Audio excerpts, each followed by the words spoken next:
Cosmologia Bíblica.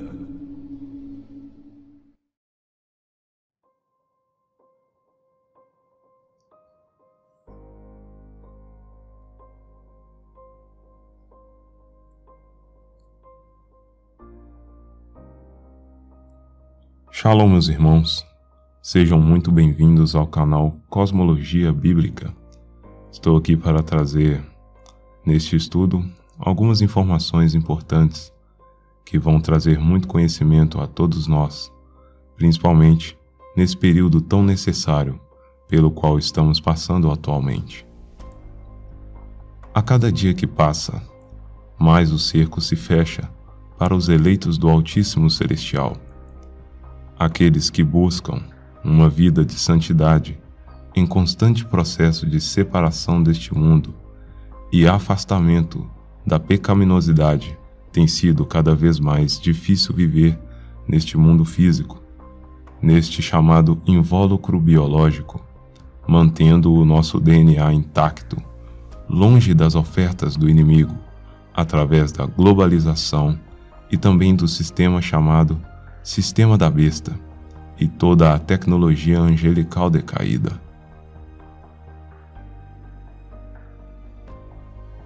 Tendo noção e conhecimento acerca de tudo isso que está ocorrendo, toda essa perseguição, é necessário ter em mente alguns pontos, pelos quais vou tratar aqui neste material e futuramente, se assim permitir o Eterno.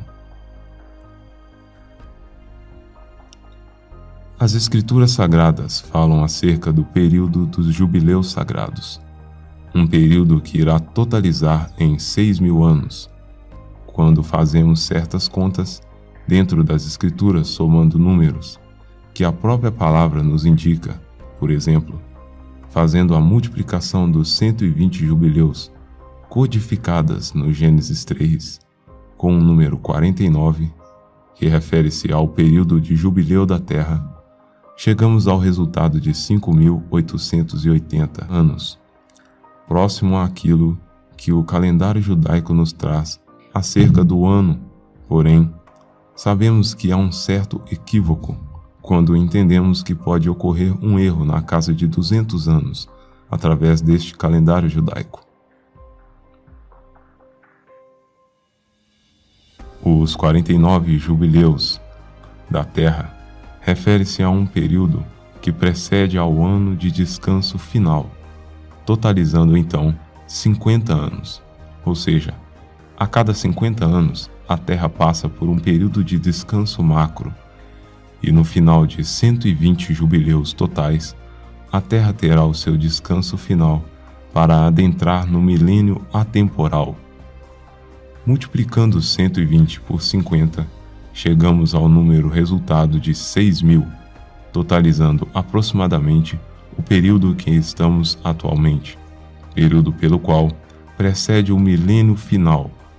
Milênio este, o que se dá de maneira atemporal, culminando então no 8º dia, o dia em que não haverá mais a necessidade do sol iluminar a terra, pois a glória do Eterno trará a iluminação total para todo o cosmos criado através da pessoa do Messias.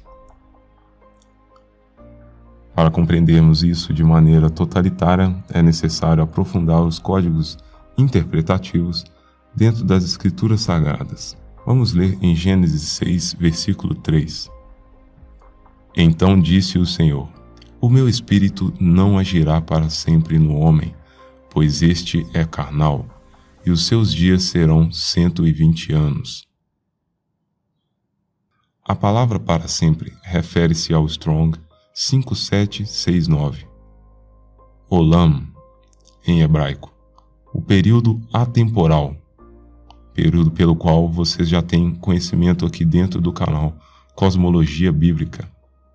Esta palavra nos leva a entender exatamente o que as Escrituras apontam, que carne e sangue não herdarão o reino celestial, ou seja, DNA corrompido não passa pelo processo de remissão final, apontando do micro ao macro nas Escrituras Sagradas. Por isso, aqueles que aceitarem este sistema, essa marca que será oferecida, que já está em processo inicial, não poderão herdar o reino celestial.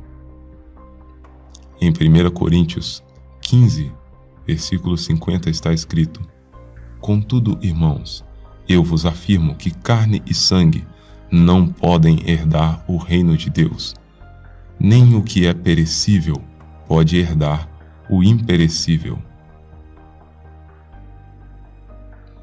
Aqui Paulo explica que tudo aquilo que está corrompido por este mundo caído não pode herdar, ou seja, não pode adentrar pelos portais celestiais e viver eternamente neste período atemporal, no Olam, onde não há necessidade de haver sol, ou seja, os luminares que determinam o tempo.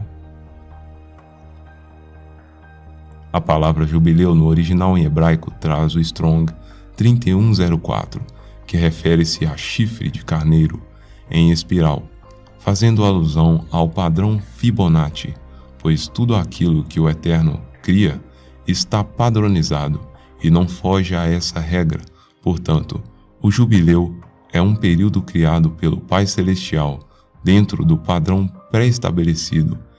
Este período vinha depois de 7 anos sabáticos e demarcava um período de descanso da terra, onde era anunciado pelos sons de trombetas, que possuíam o formato dos chifres do carneiro, onde a terra passaria por um período que não seria plantado, nem tampouco colhido, fazendo uma alusão ao período pelo qual a humanidade teria que passar por uma espécie de juízo, sem plantar e nem colher dos frutos da terra, codificado através das bênçãos do Eterno Celestial.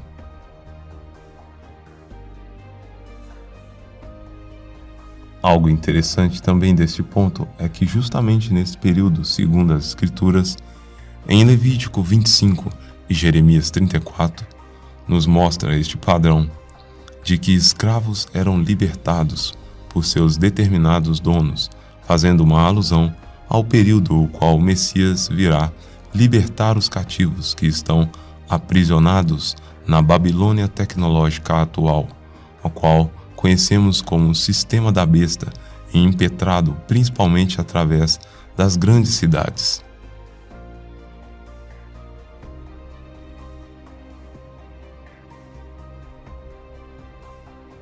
Todo o propósito era unir o povo pelos laços da fraternidade e separá-los dos pagãos.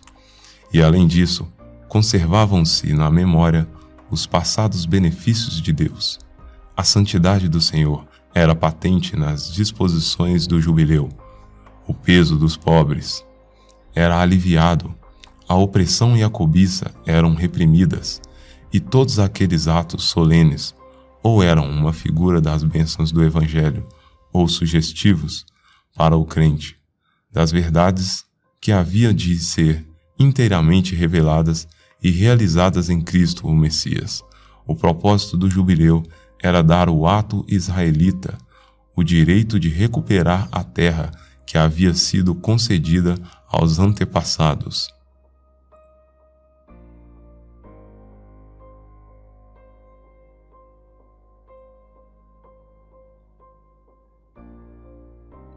Todo este padrão nos faz compreender que a vinda do Messias, o Filho do Eterno Celestial, será para trazer libertação aos cativos, assim como as Escrituras Sagradas já nos trazem esse padrão, mostrando que ele irá libertar o seu povo eleito e adentrar novamente na Cidade Santa, a Nova Jerusalém, ataviada para o seu noivo.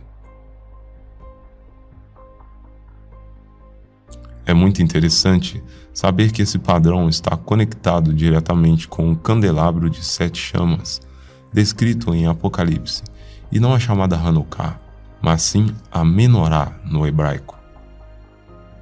Este padrão conecta também as 7 festas bíblicas, que eu quero posteriormente trazer informações específicas sobre este assunto, relacionado ao cosmos do universo, criado pelas mãos do Messias.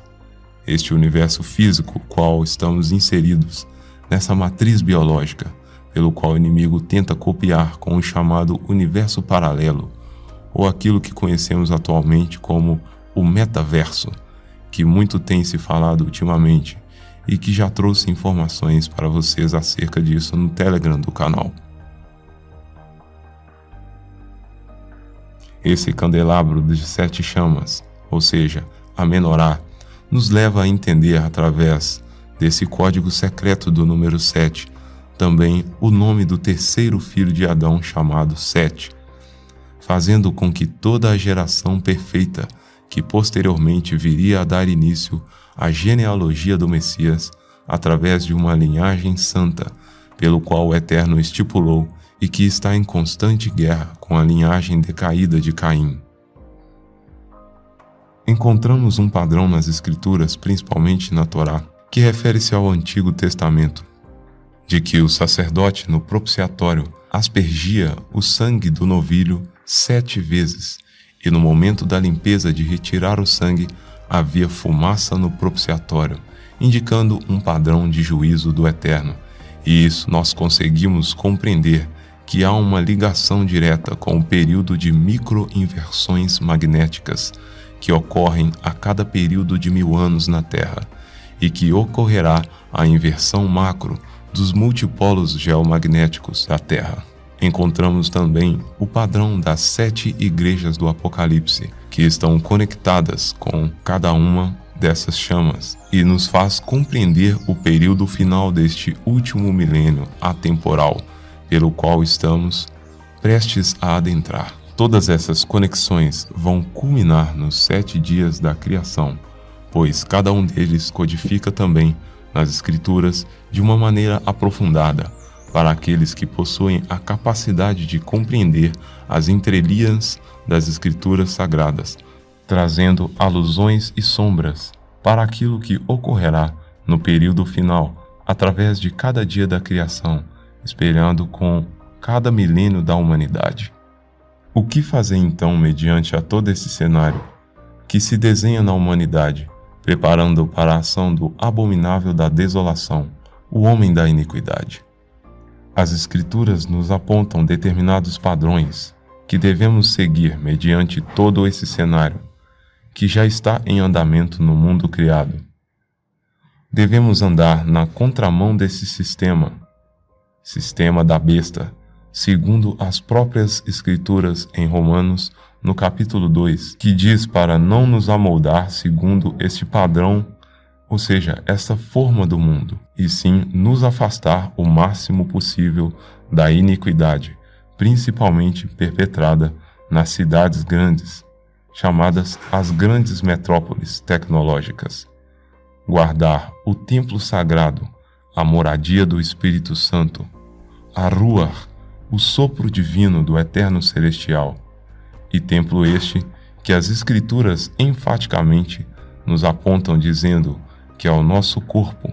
Sim, este corpo biológico que habita o sopro, a centelha divina. Devemos cuidar dele e principalmente a nossa matriz biológica, que contém o DNA celestial, de maneira literal.